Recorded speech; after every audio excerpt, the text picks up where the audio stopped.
말씀은 어쩌면 성경 전체에서 굉장히 핵심되는 말씀이 집중되어져 있는 곳입니다. 이것과 쌍벽을 이루는 말씀이 있다면 아마도 마태복음 5장부터 7장까지 나오고 있는 산상수훈이지 않을까라고 생각을 해요.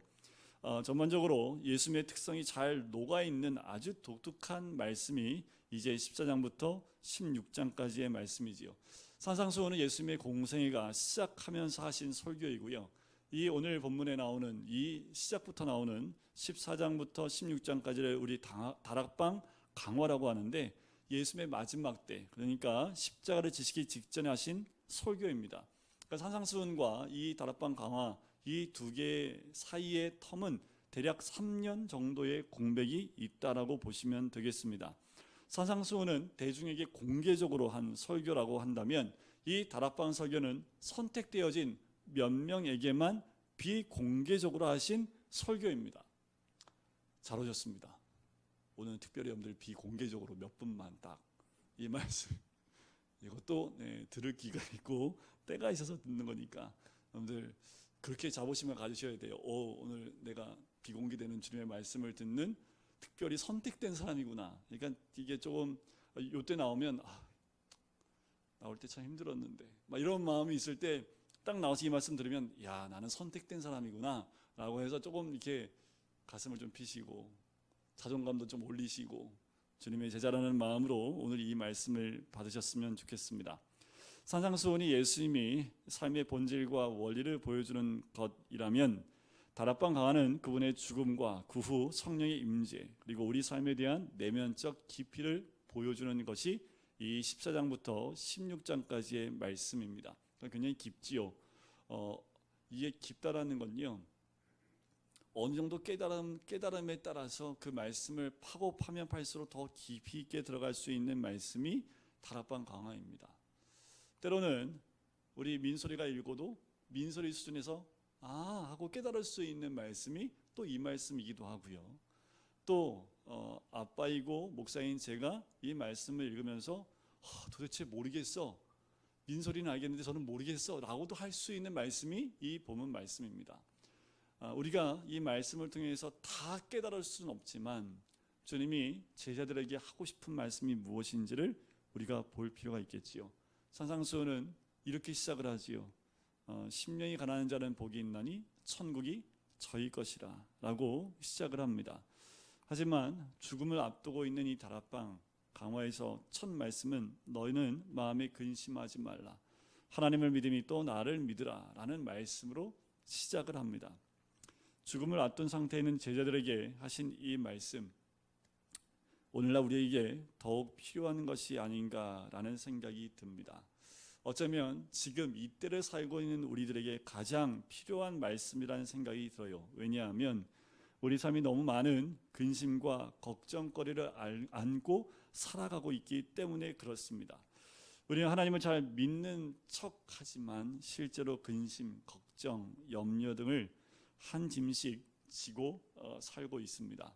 학생들은 좀 있으면 시험 때문에 시험이란 짐을 그 어떤 것보다 크게 지고 지금 걱정과 근심 가운데 가득 차 있는 우리 학생들이지만 우리 어른들은 저마다 가지고 있는 근심과 염려와 걱정들이 있지요. 예수님이 마음에 근심하지 말라는 메시지를 주신 이유를 몇 가지로 나눠서 요약해 보면 이런 거예요.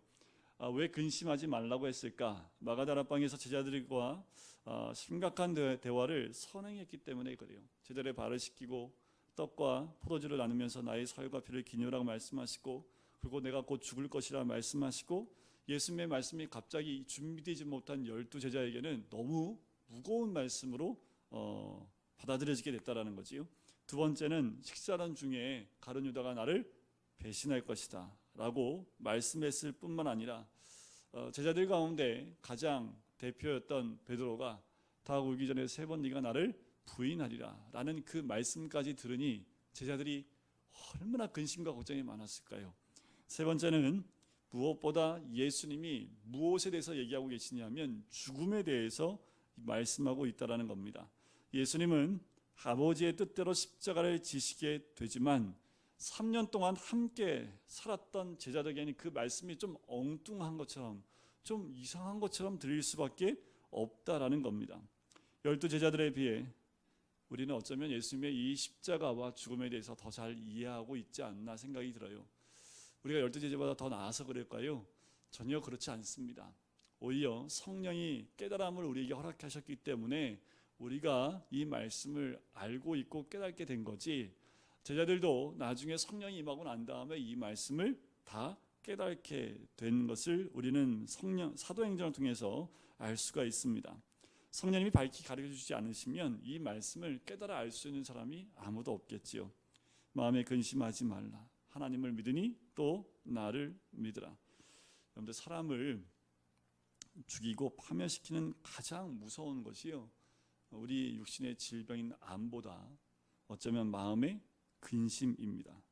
우리가 살면서 가장 경계해야 될 것이 바로 걱정, 불안, 염려, 의심하는 상태입니다. 암이나 에이즈, 또 코로나 같은 것은 육체를 파괴하지만요, 근심하는 그 마음은 우리의 영혼을 파괴합니다. 우리 마음에 근심이 없어야 하나님 주신 그 복을 누릴 수 있는 거지요.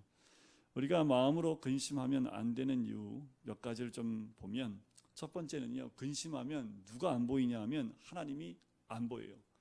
보라 하나님 구원을 봐야 되는데 근심하면 하나님이 보이지 않습니다. 하나님이 없어서 안 보이는 것이 아니라 근심하는 마음이 가득해서 그분을 볼 수 있는 눈이 열리지 않는 거예요. 여러분들, 우리가 지하실에 있다고 해서 태양이 없는 거 아니지요. 지하실에 있어서 태양이 떠 있는 걸 못 볼 뿐이지 태양이 없는 건 아니지요. 두 번째는, 근심하는 마음은 우리 미래의 문을 닫게 만듭니다. 삶의 파멸의 그림자가 다가오는 까닭은요, 우리 안에 근심이 있기 때문에 그렇습니다. 미래를 예측이 아니라 미래를 아예 생각을 못합니다. 근심과 걱정은 내 앞날을 생각하지 못하고요, 때로는 우리를 약간 멍청하게 만들어서 판단력을 흐리게 만듭니다. 그래서 뭔가 근심할 때, 뭔가 결정하면요, 백발백중 잘못된 선택을 할 때가 굉장히 많아요. 시간이 지나고 돌이켜보면 내가 왜 그런 선택을 했을까? 근심해서 그래요. 여러분들, 이런 경우 있죠. 시험 볼 때 너무 긴장하면 아는 문제가 잘 풀려요, 안 풀려요? 제가 전에도 한번 말씀드렸는데, 신대원 시험 볼 때 네 과목을 봤는데 그중에 성경, 제가 성경에 그래도 좀 이렇게 지식이 좀 있었기 때문에 좀 자만심이 좀 있었습니다. 근데 이게 모의고사를 보는데 시험 문제가 뭐가 나왔냐면 사도 요한의 아버지 이름이 나온 거예요.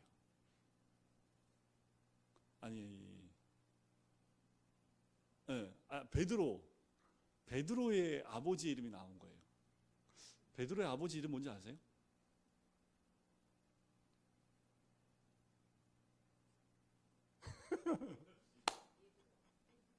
베드로의 아버지 이름 요한의 아들 시몬아, 내가 다른 사람들보다 누구의 아버지 이름이 이거 너무 간단한데 이게 전혀 생각 안 나니까, 성경에 베드로 아버지가 어디 나와? 그래서 틀린 적이 있어요. 그걸 틀리고 난 다음에 너무 어이가 없는 거예요. 그러니까 근심하게 되면요, 그리고 이게 한번 겁이 딱 드니까 전혀 생각이 나지 않더라고요. 여러분들 학교 다닐 때 그런 거 경험하시지 않나요? 너무 긴장하다 보면 너무도 쉬운 문제가 눈에 안 들어와서 틀렸는데 시험 보고 난 다음엔 이거 내가 왜 틀렸지? 인생도 마찬가지인 것 같아요. 근심하다 보면요, 분별력이 상실돼서요, 결정하는데 이거 분명히 이렇게 결정하지 않는데 나중에 보면 내가 왜 이런 결정을 했을까라고 후회하는 경우가 많지요. 근심하는 마음이 우리의 인생을 이렇게 흔들어 버릴 때가 있습니다.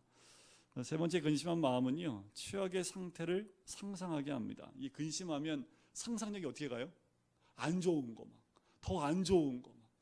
이거는 뭐 안 가르쳐줘도요, 모든 사람들이 다 해요. 이건 특별히 학습을 안 해도 근심하면 가장 안 좋은 상태를 상상하고 삽니다. 여러분들, 이번 주에는 안 그래 보셨어요? 한번? 여러분들, 일주일에 몇 번씩 그러시지 않습니까? 좀만 근심 딱 들어오면 이렇게 될 거야, 안 좋게 될 거라는 상상을 우리가 하고 살게 되는 거지요. 또 이게 좀 더 심해지면요, 근심하는 마음은 포기와 자살, 죽음으로 유도하는 끝으로 가버립니다.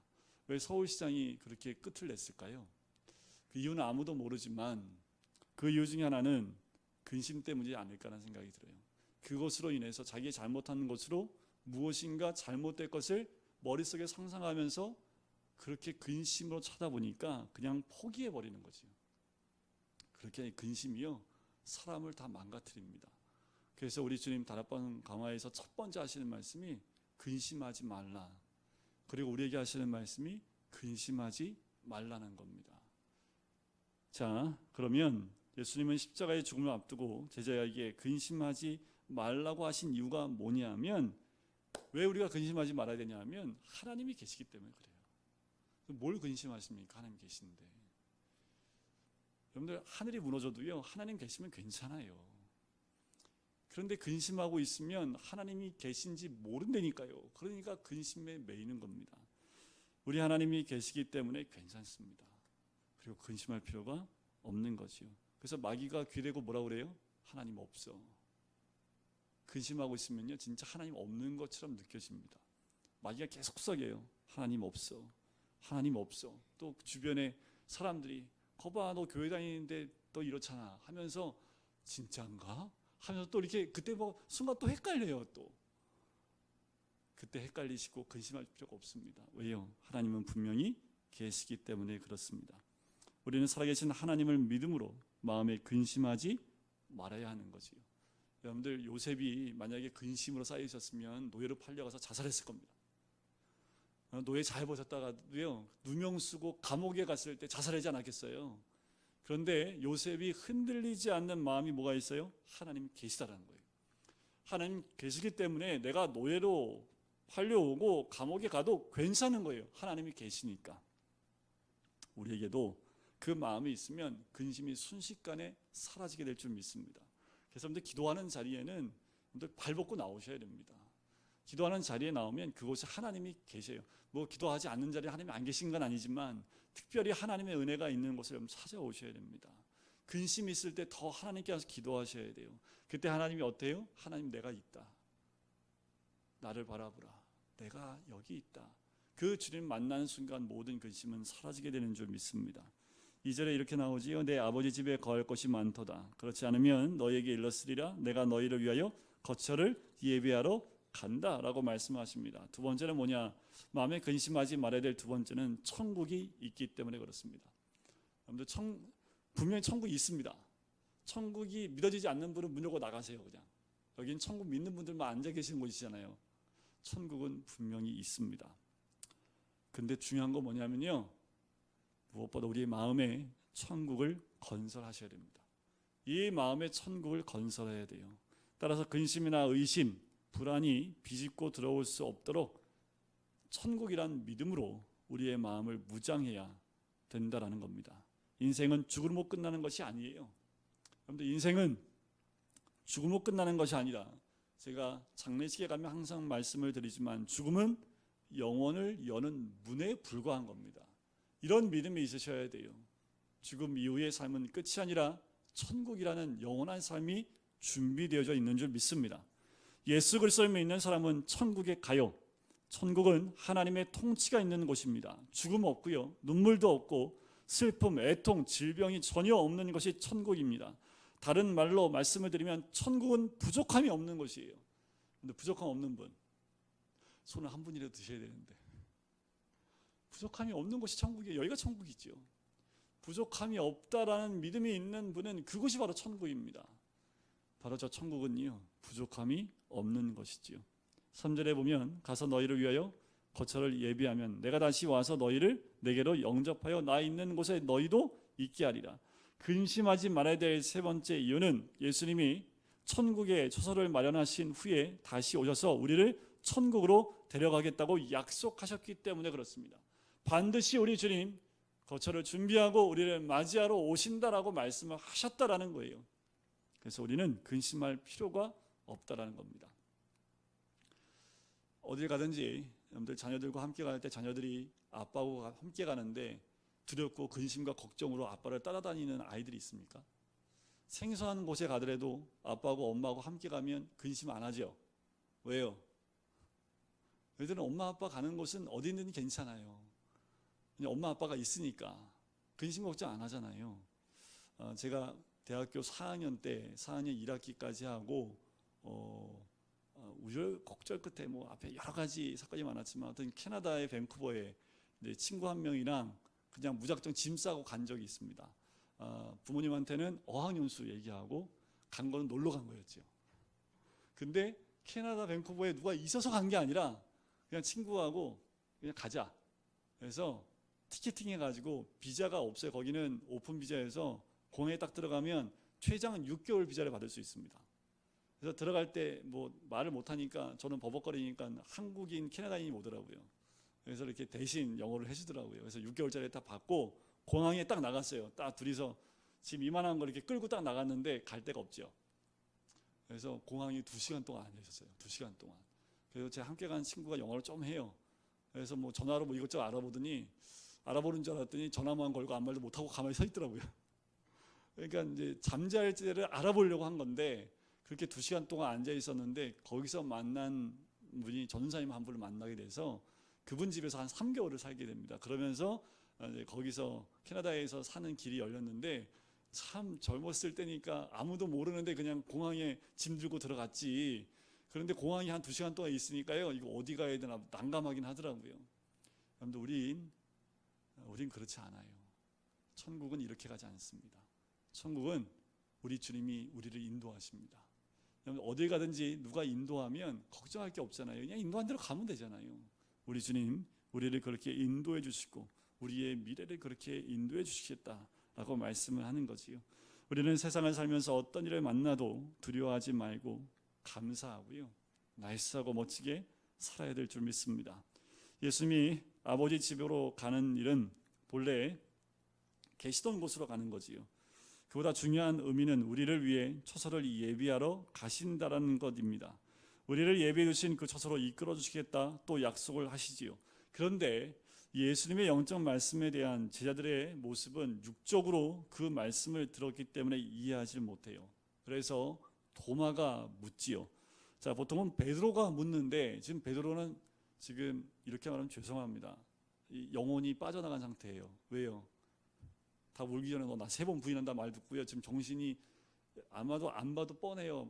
헝 보면서 정신을 못 차리고 있는 상태에서 현실주의자이며 회의주의자인 도마가 질문을 합니다. 자, 4절에 보면 이렇게 얘기해요. 내가 어디로 가는지 그 길을 너희가 아느니라 라고 대답한 예수님 말씀하시니까 도마가 이렇게 얘기하지요.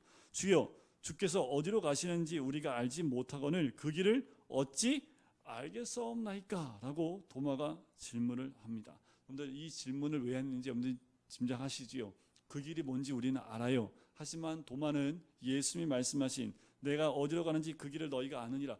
예수님 저 모르겠는데 그 길이 뭐예요? 라고 지금 질문하고 있는 거지요. 여러분 예수님과 제자들과의 대화에 보면 참 예수님이 얼마나 답답했을까. 요 근래 교회마다 유행되는 게 뭔지 아세요? 강대산에 아크릴판 세우는 겁니다.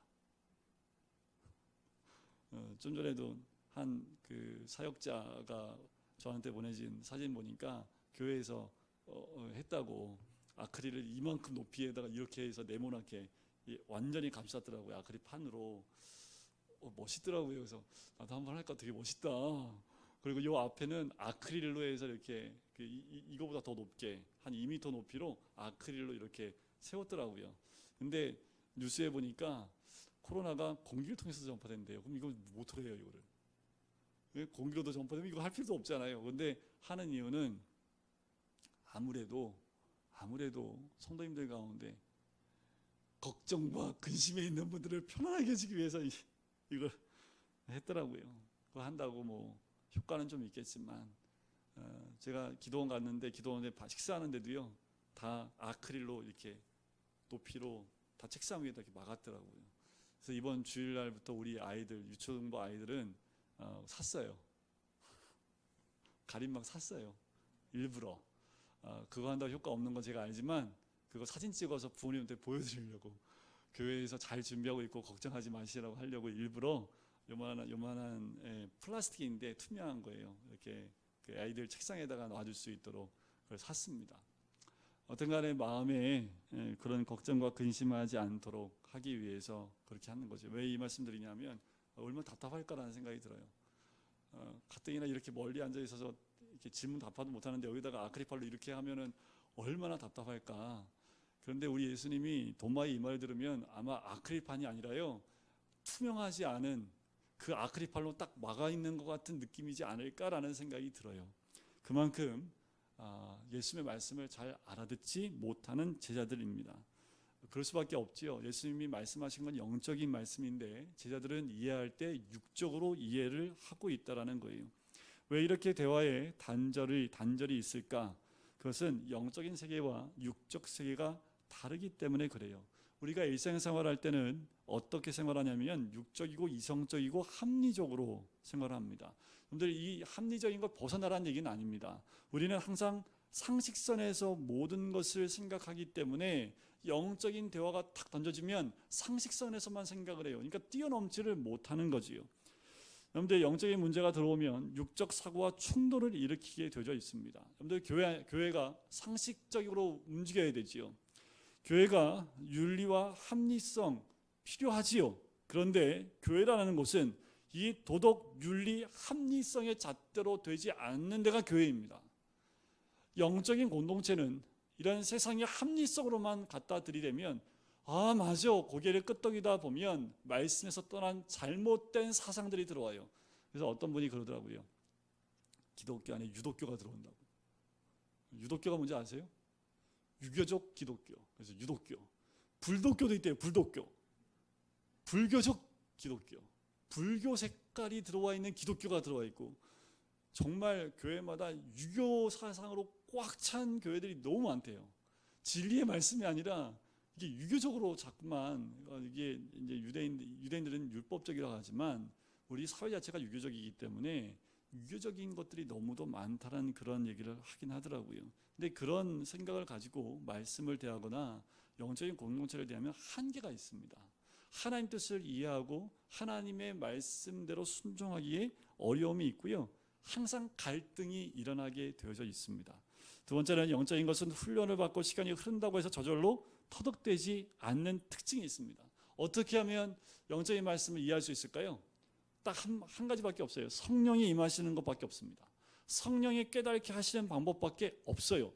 기도하는데 내 육적인 것으로 기도하는 건 한계가 있습니다. 그런데 때로 하나님이 우리의 마음과 생각을 지배하셔서 생각지 않은 기도 제목이 툭툭 나올 때 그건 막으시면 안 되고 그 기도를 하라는 말씀이지요. 세 번째는 영적인 질문은 우리에게 영적 세계로 인도하는 길목이 됩니다. 뭐냐 하면 도마가 이런 얘기를 하니까, 질문하니까 예수님이 무슨 답을 하셨어요? 내가 곧 길이요 진리요 생명이다. 이 말씀이 나오신 거예요. 이것뿐만이 아니지요. 요한복음 3장에 보면 니고데모가 예수님한테 거듭나야지 된다, 이 말씀 모르니까 뭐라고 얘기해요? 그럼 내가 어머니 태숙에 다시 들어가야 됩니까? 이 선생인데 그것도 몰라 하면서 다시 설명을 해주시지요. 또 그런 것도 있습니다. 나사로가 죽었을 때 마르다가 신앙적인 말을 해요. 근데 예수님의 기적은 믿지 못하지요. 예수님이 나는 부활이요 생명이다 라는 그 말씀도 마르다의 말에 의해서 나오게 된 것을 볼 수 있어요.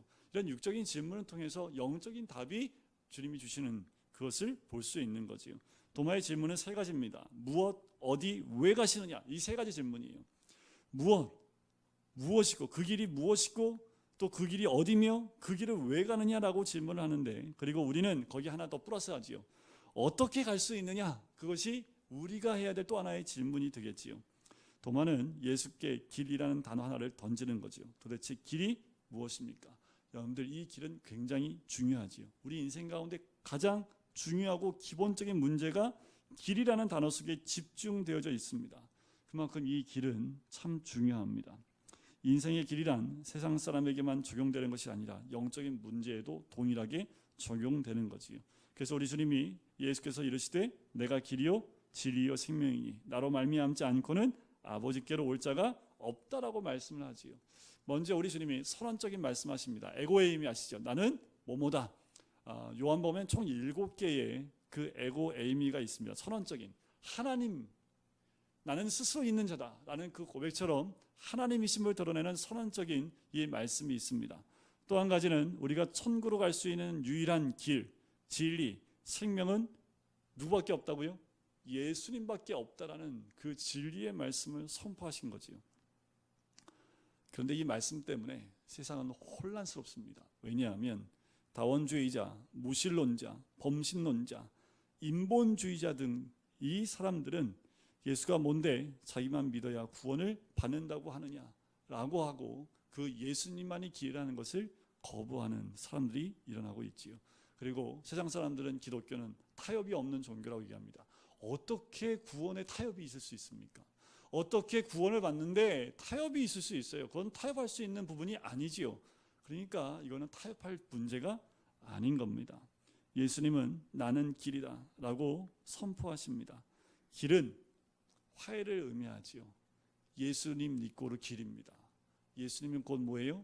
주님께 나갈 수 있는 길이 예수님이에요. 그 말은 하나님과의 단절에 있었던 우리들로 하여금 주님께 나갈 수 있는 길을 여신 분이 우리 주님이다 라는 거예요. 예수님이 길이 되셔서 그 길을 터버리신 거지요. 같은 목표가 아니라 이것은 이 길은 목표가 아니라 과정입니다. 특별히 이 길을 따라가지 않으면 구원이 없다라는 거지요. 근데 길에 관해서 세 종류의 사람이 있대요. 뭐냐 하면 길을 열심히 가다가 길을 잃어버린 사람. 그럼 뭐 할까요? 이 사람은 방황하는 사람입니다. 두 번째 사람은 지름길을 몰라 걸어왔던 길을 계속 맴도는, 그 길을 왔는데 길을 잘 몰라요. 그래서 있던 데를 뱅뱅뱅 도는 사람, 다람쥐 쳇바퀴 돌듯 도는 사람들이 있습니다.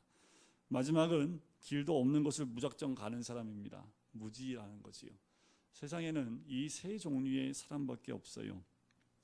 인간의 노력으로 천국은 가지 못합니다. 인간의 천국행은 예수 그리스도를 믿을 때만 가능한 거지요. 이것이 길의 문제입니다. 여러분들, 이 기독교만 절대 진리가 있습니다. 기독교 외에는 이 절대 진리가 길이 없지요. WCC나 다른 모임들은 기독교나 불교나 유교나 이슬람교나 어느 교를 가도 길이 있다고 얘기를 하고, 그래서 모임을 할 때 뭐부터 해요? 굿부터 합니다. 굿을 열심히 해도 구원받을 수 있다라고 하는 그런 사상을 갖고 있는 사람들이 있어요. 여러분들, 때로 이런 사람이 있지요. 손가락을 다 들고 있으면 멋있어 보이잖아요. 무슨 어떤 유명한 스님이 딱 단상에 올라가지고, 단상이 아니죠, 앞에 서가지고 손가락을 다 가르치고 있으면 그걸로 막 사람들 막 은혜 받을 거예요. 막 저게 뭘까? 근데 이런 말 많이 들었잖아요. 산은 산이로되 물은 물이로다. 그럼 사람들이 막 와 하면서 막, 저는 지식이 짧아서 그게 무슨 의미인지 깊이를 모르겠지만, 그럼 사람들이 막 놀래잖아요. 무슨 여러 가지 막 해석을 내놓고. 근데 그걸로 구원은 없습니다. 세상은 그냥 사람들끼리 하는 얘기지, 그것으로 하나님께 나가는 천국으로 가는 길은 열리지 않는다라는 거지. 진리는 오직 예수 그리스도이십니다. 길이 아니면 가지 말고, 길을 걸을 때 방황하지 말고 오직 예수 그리스도를 바라봐야 하는 것, 그것이 우리가 걸어가야 될 길인 줄 믿습니다. 두 번째, 예수님은 진리이십니다. 길을 가려면 뭐가 필요할까요? 불빛이 필요하죠. 조명이 필요하죠. 진리가 바로 그와 같은 역할을 합니다. 잠언 14장 12절에 보면 어떤 길은 사람이 보기에 바르나 필경은 사망의 길이니라. 그 길을 갈 수 있도록 길을 밝히는 그 진리의 말씀이 필요하다라는 거지요. 예수는 자신에 대해서 진리의 빛이라고 말씀을 합니다. 요한복음 8장 32절에 진리를 알지니 진리가 너희를 자유롭게 하리라 라고 말씀을 했어요. 진리는 곧 예수님임을 뜻하는 거지요. 요한복음 18장 37절에 보면 빌라도가 이렇게 얘기합니다. 그러면 네가 왕이 아니냐? 예수께서 대답하시되 내 말과 같이 내가 왕이니라. 내가 이를 위하여 태어났으며 이를 위하여 세상에 왔나니 곧 진리에 대하여 증언하려 함이로다. 무릇 진리에 속한 자는 내 음성을 듣느니라 하신대. 진리의 반대는 뭘까요? 거짓, 불의, 불법입니다. 에베소 4장 18절에 보면 그들의 총명이 어두워지고 그들 가운데 있는 무지함과 그들의 마음이 굳어짐으로 말미암아 하나님의 생명에서 떠나 있도다. 진리를 떠나면 총명은 어두워지고 무지함과 마음의 흐트러짐으로 하나님의 생명이 떠나는 거지요. 전도서 7장 29절, 내가 깨달은 것은 오직 이것이라. 곧 하나님은 사람을 정직하게 지으셨으나 사람이 많은 꾀들을 낸 것이니라. 하나님이 인간을 창조하실 때 원래 사기꾼으로 만들지 않았습니다. 그런데 인간이 죄 가운데 거짓말쟁이와 사기꾼으로 변해간 거지요. 세 번째로 예수님이 나는 생명이라 라고 말씀하지요. 생명이란 삶의 근원이자 에너지를 의미합니다. 생명은 변화와 부활과 거듭남을 잉태하는 거지요. 생명은 하나님께로 인도하는 것이 이 생명입니다. 그래서 하나님은 사랑이시라, 하나님은 생명이시다 라고 이야기하는 거예요. 하나님이 계신 곳엔 생명이 있고요, 마귀가 있는 곳엔 죽음이 있습니다. 인간의 본성은 죽음이고요, 세상은 죽음으로 가득 차 있지요. 요한복음 1장 4절에 보면 그 안에 생명이 있었으니 이 생명은 사람들의 빛이다. 바로 주님 안에 생명이 있음을 이야기합니다. 그 생명은 영원한 생명을 의미하는 거지요. 요한복음 5장 24절 말씀, 내가 진실로 진실로 너희에게 이르노니 내 말을 듣고 또 나 보내신 이를 믿는 자는 영생을 얻었고 심판에 이르지 아니하나니 사망에서 생명으로 옮겼느니라. 아멘. 이 말씀을 믿는 그 진리의 말씀, 생명이 우리 가운데 있는 줄 믿습니다. 요한복음 3장 36절에 보면 아들을 믿는 자에게는 영생이 있고 아들에게 순종하지 아니하는 자는 영생을 보지 못하고 도리어 하나님의 진노가 그 위에 머물러 있느니라. 바로 우리 주님이 곧 길이고 진리이고 생명인 줄 믿습니다. 우리가 그 안에 있을 때야 참 구원을 얻게 될 줄 믿습니다. 진정한 사랑, 구원, 자유 다 하나뿐입니다. 따라서 인간이 천국으로 갈 수 있는 단 유일한 한 가지 방법은 바로 예수 그리스도 외에는 없습니다. 이건 절대 진리이고요, 변화가 없습니다. 그래서 세상은 이 절대 진리를 희석시키고 예수 믿어도 구원을 받는데 예수 외에도 구원이 있다라고 희석시켜 버리려고 부단히 애를 씁니다. 그것이 바로 진화론적 사고에서 연결시키지요. 상대 지식으로 그것을 희미하게 만들어 버리는 거예요. 인간이 항구로 올라가면 올라갈수록 이 진리를 희석시켜서 모호하게 만들려고 하는 모습을 볼 수 있습니다. 하지만 유일한 것은 오직 예수 그리스도밖에 없습니다. 이 믿음이 흔들리지 않으셔야 되고, 어떤 누가 하더라도 우리가 꼴통이라는 말을 듣는다 할지라도 이거는 변함이 없습니다. 하나님에 관한 모든 것을 알려고 하는 것은 인간의 오만이지요. 그럼에도 불구하고 우리 하나님을 다 아는 것처럼 우리가 살아가는 사람들이 있지 않나라는 생각이 듭니다. 영원하신 하나님은 사도행전 4장 12절에 분명히 이렇게 말씀하십니다. 다른 이로서는 구원을 받을 수 없나니 천하 사람 중에 구원을 받을 만한 다른 이름을 우리에게 주신 일이 없습니다. 그 이름 외에는 없습니다. 다시 한번 우리가 기억해야 될 것, 바로 그 이름 외에는 구원이 없음을 우리가 다시 한번 기억하면서 이 시대를 살고 있는 우리들, 두려움과 걱정과 근심이 아닌 길이요 진리요 생명 되신 예수 그리스도 그분만 바라보며 나갈 때 흔들리지 않고 어떠한 세상이 와도 그 믿음 가운데 서 있는 우리 한 사람 한 사람이 될 줄 믿습니다.